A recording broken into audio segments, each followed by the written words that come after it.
അസ്സലാമു അലൈക്കും. വേൾഡ് ബുക്കിലേക്ക് സ്വാഗതം.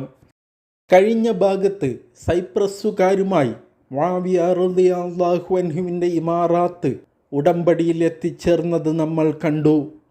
ഇമാറാത്ത് എന്ന് പറഞ്ഞാൽ പ്രവിശ്യ. ഖിലാഫത്തിലെ ഒരു പ്രവിശ്യയുടെ അമീറാണല്ലോ മുആവിയ റളിയല്ലാഹു അൻഹു.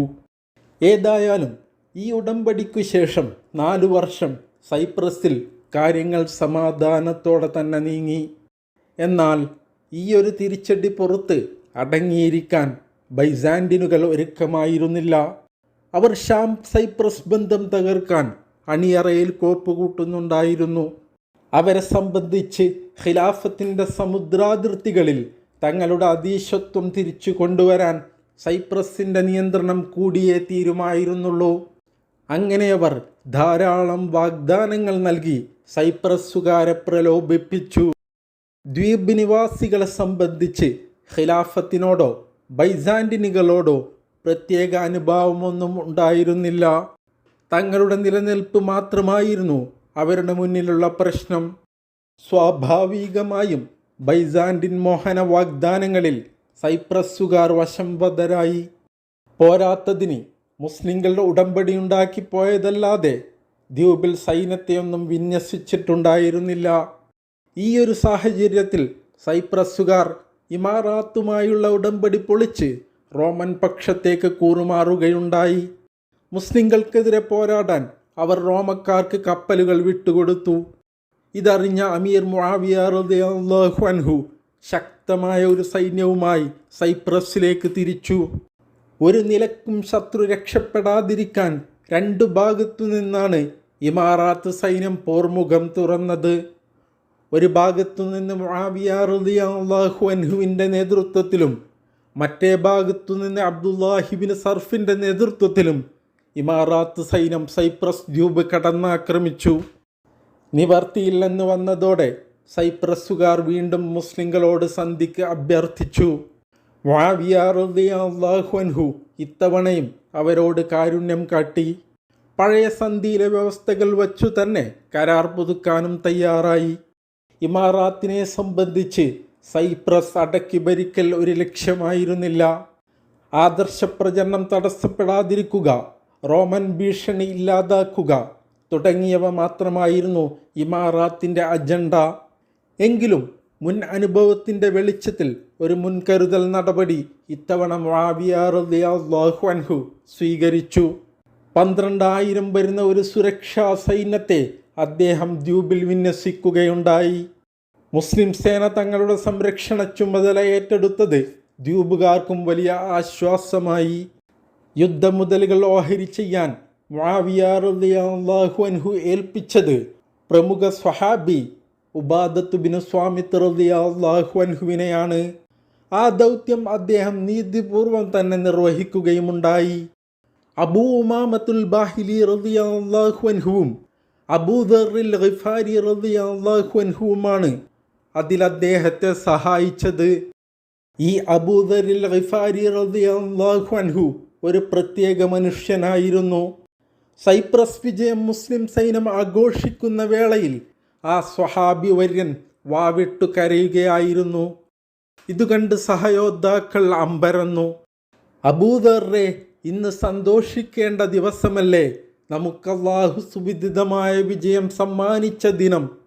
പലരും ചെന്ന് അദ്ദേഹത്തോട് കാര്യം തിരക്കുകയുണ്ടായി. ഇതിനദ്ദേഹം നൽകിയ മറുപടി ചിന്തോദ്ദീപകമാണ്. നോക്കൂ, ശാന്തസുന്ദരമായി ജീവിച്ച സൈപ്രസ് ജനത അള്ളാഹുവിനെ ധിക്കരിച്ചപ്പോൾ അവരെത്ര നിസ്സാരന്മാരും പരാജിതരുമായി തീർന്നെന്ന് ഞാൻ ചിന്തിച്ചു പോയി. അതാണെന്നെ കരയിച്ചത്. ഇഹലോക പരിത്യാഗത്തിൻ്റെ മൂർധന്യതയായിരുന്നു അദ്ദേഹത്തിൻ്റെ ജീവിതം.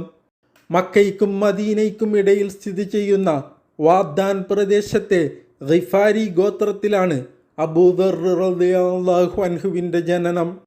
കവർച്ച ജീവനോപാധിയായി സ്വീകരിച്ചവരായിരുന്നു ഗിഫാരികൾ. മക്കക്കാരുടെയും പരിസര പ്രദേശവാസികളുടെയും ഉറക്കം കെടുത്തിയ പേടി സ്വപ്നം.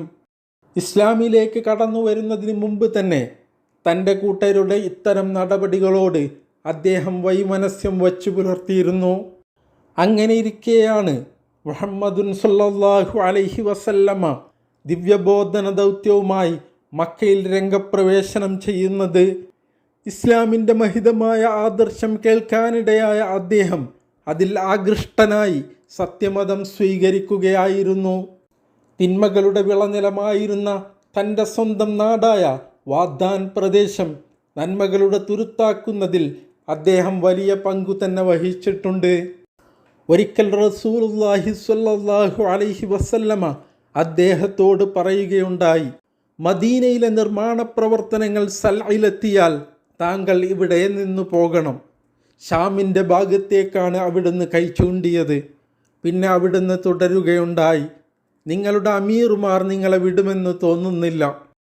അപ്പോൾ അബൂദർ റളിയല്ലാഹു അൻഹു ചോദിച്ചു, എങ്കിൽ എൻ്റെ മുമ്പിൽ മാർഗതടസ്സം സൃഷ്ടിക്കുന്നവരോട് ഞാൻ യുദ്ധം ചെയ്യട്ടെയോ? റസൂലുള്ളാഹി സ്വല്ലല്ലാഹു അലൈഹി വസല്ലമ പ്രതിവചിച്ചു, വേണ്ട. അബൂദർ റളിയല്ലാഹു അൻഹു ചോദിച്ചു, പിന്നെ എന്തു ചെയ്യണമെന്നാണ് അങ്ങ് പറയുന്നത്? നിങ്ങൾ കേൾക്കണം, അനുസരിക്കണം. അതൊരു നീഗ്രോ വർഗക്കാരനായ അടിമയാണെങ്കിലും. ഈ പ്രവചനം യാഥാർത്ഥ്യമാകുന്നത് റസൂലുള്ളാഹി സ്വല്ലല്ലാഹു അലൈഹി വസല്ലമയുടെ വിയോഗശേഷമാണ്. ഇസ്ലാമിക രാഷ്ട്രം അഭിവൃദ്ധി പ്രാപിക്കുകയും മദീനയിൽ സമ്പത്ത് കുമിഞ്ഞുകൂടുകയും ചെയ്തു. തത്ഫലമായി മദീനയിൽ നിർമ്മാണ പ്രവർത്തനങ്ങൾ വർദ്ധിക്കുകയും സൽഇ എന്ന അതിർത്തി വരെ കെട്ടിടങ്ങൾ ഉയരുകയുമുണ്ടായി. അപ്പോൾ അബൂദർ റളിയല്ലാഹു അൻഹു മദീന വിട്ട് ഷാമിലേക്ക് പലായനം ചെയ്തു. അവിടെയും അദ്ദേഹം തൻ്റെ ലളിത ജീവിതം തുടർന്നു. അപ്പോഴേക്കും ഇസ്ലാമിക ചരിത്രത്തിൽ തങ്കലിപികളിൽ എഴുതപ്പെട്ട അബൂബക്കർ സിദ്ദീഖ് റളിയല്ലാഹു അൻഹുവിൻ്റെയും ഉമറുൽ ഫാറൂഖ് റളിയല്ലാഹു അൻഹുവിൻ്റെയും ഭരണകാലം പിന്നിട്ട് ഉസ്മാൻ ദുന്നൂറൈൻ റളിയല്ലാഹു അൻഹു ഖിലാഫത്തേറ്റിരുന്നു. അന്ന് ജനങ്ങളുടെ ജീവിതം ഭൗതിക സുഖ സൗകര്യങ്ങളിൽ അഭിരമിച്ചു കഴിഞ്ഞിരുന്നു. അമീറുമാർ കൊട്ടാരങ്ങളിൽ വസിക്കുകയും ആഡംബര ജീവിതം നയിക്കുകയും ചെയ്യുമായിരുന്നു. പാവങ്ങൾ പണക്കാർക്കിടയിൽ താഴ്ന്നവരായി മാറി. ഈ സമയം ദരിദ്രരുടെ അവകാശങ്ങൾക്ക് വേണ്ടിയും സമ്പന്നരുടെ ധനഭ്രമത്തിനെതിരെയും അബൂദർ റളിയല്ലാഹു അൻഹു ശബ്ദമുയർത്തി. മുആവിയ റളിയല്ലാഹു അൻഹുവിൻ്റെ സാമ്പത്തിക നയത്തിൽ അതൃപ്തനായ അദ്ദേഹം അമീറിൻ്റെ മുഖത്ത് നോക്കി തന്നെ അതിനെ അപലപിച്ചു. മുആവിയ റളിയല്ലാഹു അൻഹുവിനെതിരെ ദരിദ്ര ജനങ്ങളെ തിരിച്ചുവിട്ട സംഭവം പോലും അബൂദർ റളിയല്ലാഹു അൻഹുവിൻ്റെ ജീവിതത്തിൽ കാണാം. അബൂദർ റളിയല്ലാഹു അൻഹുവിൻ്റെ വാക്കും പ്രവൃത്തിയും ഒന്ന് തന്നെയാണോ എന്ന് പരിശോധിക്കാൻ മുആവിയ റളിയല്ലാഹു അൻഹു ഒരിക്കൽ തൻ്റെ ഭൃത്യൻ മുഖേന 1000 ദീനാർ അദ്ദേഹത്തിന് കൊടുത്തയക്കുകയുണ്ടായി. ശേഷം 2 ദിവസം കഴിഞ്ഞ് ആ പണക്കിഴി നിങ്ങൾക്കുള്ളതല്ല, മറ്റൊരാൾക്ക് കൊടുക്കേണ്ടതാണെന്ന് പറഞ്ഞ് ഭൃത്യനെ വീണ്ടും അദ്ദേഹത്തിനടുക്കലേക്ക് അയക്കുകയുണ്ടായി. എന്നാൽ അപ്പോൾ അബൂദർ റളിയല്ലാഹു അൻഹുവിൻ്റെ കയ്യിൽ 1 ദീനാർ പോലും ബാക്കിയുണ്ടായിരുന്നില്ല. അത് മുഴുവൻ അദ്ദേഹം ദരിദ്രർക്കിടയിൽ വിതരണം ചെയ്തു കഴിഞ്ഞിരുന്നു. 3 ദിവസം സമയം തന്നാൽ ആ പണം താൻ തിരികെ നൽകാമെന്ന മറുപടിയാണ് അദ്ദേഹം അമീറിൻ്റെ ഭൃത്യനു നൽകിയത്. ഇതോടെ അദ്ദേഹത്തിൻ്റെ ഉള്ളും പുറം പോലെ സൗന്ദര്യവും നന്മയും നിറഞ്ഞതാണെന്ന് ബോധ്യപ്പെട്ട മുആവിയ റളിയല്ലാഹു അൻഹു അദ്ദേഹത്തിൻ്റെ വാദഗതികളുടെ യാഥാർത്ഥ്യം അംഗീകരിക്കുകയായിരുന്നു. നമ്മൾ പറഞ്ഞു വെച്ചത് സൈപ്രസ് വിജയമാണ്. തിരികെ ദമസ്കസിലെത്തിയ അബൂദർ റളിയല്ലാഹു അൻഹുവിന് അവിടുത്തെ സ്വസ്ഥ ജീവിതമൊന്നും ഉൾക്കൊള്ളാനായില്ല. സമ്പത്ത് എവിടെ കുമിഞ്ഞുകൂടുന്നതിനും അദ്ദേഹം എതിരായിരുന്നു. ആവശ്യത്തിലധികം പണം കയ്യിൽ വെക്കുന്നത് നരകപ്രവേശനത്തിന് കാരണമാകുമെന്ന് അദ്ദേഹം ഉദ്ബോധനം ചെയ്തു. സൂറത്ത് തൗബയിലെ 34-ാം വചനത്തിൽ നിന്നാണ് ഇതിന് അദ്ദേഹം തെളിവുദ്ധരിച്ചത്. അതിങ്ങനെ, സത്യവിശ്വാസികളെ, ഒരുപാട് പണ്ഡിതരും പാതിരിമാരും ജനങ്ങളുടെ സമ്പത്ത് നിഷിദ്ധമായ രീതിയിൽ ഭക്ഷിക്കുന്നു, അള്ളാഹുവിൻ്റെ മാർഗത്തിൽ വിഘാതം സൃഷ്ടിക്കുകയും ചെയ്യുന്നു. സ്വർണവും വെള്ളിയും സൂക്ഷിച്ചു വെക്കുന്നവരെ വേദനാജനകമായ ശിക്ഷ കൊണ്ട് സുവിശേഷമറിയിക്കുക. ഐഹിക പരിത്യാഗിയായ അബൂദർ റളിയല്ലാഹു അൻഹുവിന് ജനങ്ങളെ ദാനം ചെയ്യാൻ നിർബന്ധിക്കാൻ ഈ സൂക്തം തന്നെ ധാരാളമായിരുന്നു. വഴിയിലൂടെ പോകുന്ന മുസ്ലിം സഹോദരന്മാരുടെ പോക്കറ്റ് പരിശോധിക്കാനും മിച്ചമുള്ളത് സ്വതക്ക ചെയ്യാൻ നിർബന്ധിക്കാനും വരെ അദ്ദേഹം മുതിർന്നു. ഇത് ദമസ്കസിലെ മുസ്ലിം സഹോദരന്മാരുടെ സൗര ജീവിതത്തെ തടസ്സപ്പെടുത്തി. അങ്ങനെ വിഷയം അമീർ മുആവിയ റളിയല്ലാഹു അൻഹുവിൻ്റെ പക്കലെത്തി. അദ്ദേഹം ഉബാദത്ത് ബിൻ സ്വാമിത് റളിയല്ലാഹു അൻഹുവിനെ വിട്ട് അബൂദർ റളിയല്ലാഹു അൻഹുവിനെ ദർബാറിലേക്ക് വിളിപ്പിച്ചു. തുടർന്ന് അമീർ അദ്ദേഹത്തോട് സംവദിച്ചു. അബൂദർ റളിയല്ലാഹു അൻഹു നേരത്തെ പറഞ്ഞ ഖുർആൻ ആയത്ത് ഉദ്ധരിച്ചു. മുആവിയ റളിയല്ലാഹു അൻഹു വലിയ ഖുർആൻ പണ്ഡിതനായിരുന്നു. അദ്ദേഹത്തിന് ഖുർആൻ പഠിപ്പിക്കണമേ എന്ന് ഒരു റമദാനിലെ അത്താഴ സമയത്ത് റസൂലുള്ളാഹി സ്വല്ലല്ലാഹു അലൈഹി വസല്ലമ പ്രാർത്ഥിച്ചു കൊടുത്തിരുന്നു. അതുകൊണ്ട് തന്നെ അബൂദർ റളിയല്ലാഹു അൻഹുവിൻ്റെ വാദത്തെ തിരുത്താൻ മുആവിയ റളിയല്ലാഹു അൻഹുവിന് കഴിഞ്ഞു.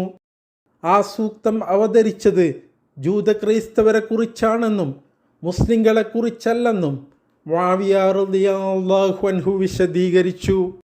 എന്നാൽ അബൂദർ റളിയല്ലാഹു അൻഹുവിന് ഇതുകൊണ്ട് തൃപ്തിപ്പെടാൻ കഴിയുമായിരുന്നില്ല. ഇത് വേദക്കാരെക്കുറിച്ച് മാത്രമല്ല മുസ്ലിങ്ങളെക്കുറിച്ച് കൂടിയാണെന്ന വാദത്തിൽ അദ്ദേഹം ഉറച്ചു നിന്നു. പിന്നെ മുആവിയ റളിയല്ലാഹു അൻഹു തർക്കിക്കാൻ നിന്നില്ല. വിഷയം ഖലീഫ ഉസ്മാൻ ഇബ്നു അഫ്ഫാൻ റളിയല്ലാഹു അൻഹുവിൻ്റെ തീരുമാനത്തിന് വിട്ടു. തുടർന്ന് അമീറുൽ മുഅ്മിനീൻ ഉസ്മാൻ റളിയല്ലാഹു അൻഹു അദ്ദേഹത്തെ വിളിപ്പിച്ചു.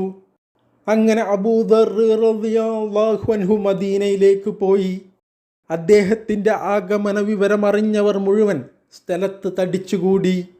ആദ്യമായാണ് അവരദ്ദേഹത്തെ കാണുന്നതെന്ന് തോന്നുമാർ. അങ്ങനെ അബൂദർ റളിയല്ലാഹു അൻഹു ഉസ്മാൻ റളിയല്ലാഹു അൻഹുവിന് മുമ്പിൽ കാര്യം അവതരിപ്പിച്ചു.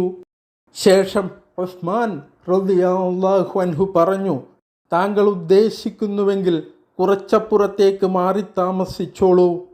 അതിനു സമ്മതിച്ച അദ്ദേഹം ഭാര്യാസമേതം റബ്ദയിൽ ചെന്നു താമസിച്ചു.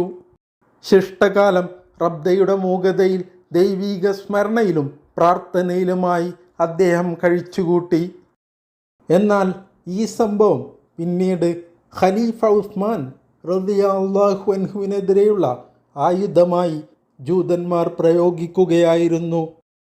പ്രമുഖ പ്രവാചകാനുചരൻ അബൂദർ റളിയല്ലാഹു അൻഹുവിനെ ഉസ്മാൻ റളിയല്ലാഹു അൻഹു നാടുകടത്തി എന്നവർ പ്രചരിപ്പിക്കുകയായിരുന്നു.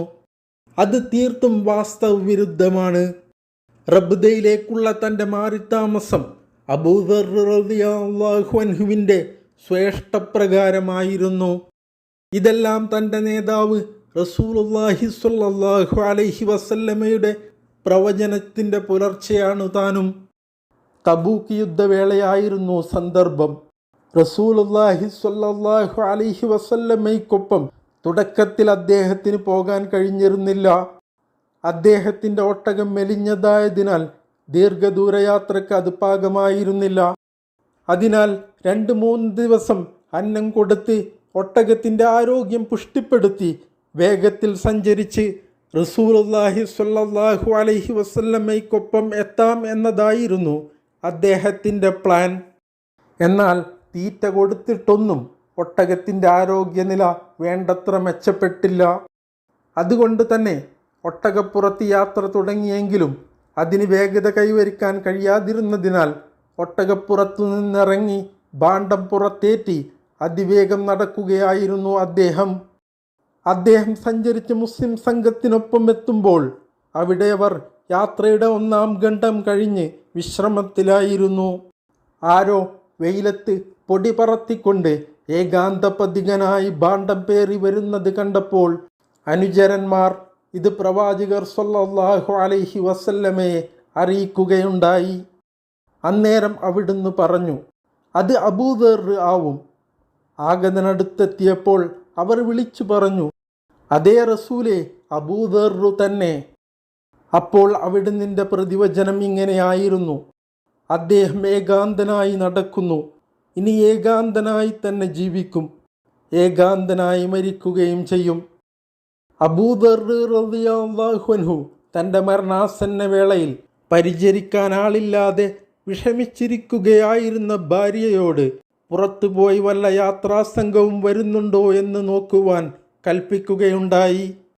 അങ്ങനെ പത്നി പുറത്തുപോയ സമയത്ത് പ്രവാചക വചനം സാക്ഷാത്കരിച്ചുകൊണ്ട് മഹാനവർകൾ ഒറ്റയ്ക്കായിരിക്കെയാണ് അന്ത്യശ്വാസം വലിക്കുന്നത്.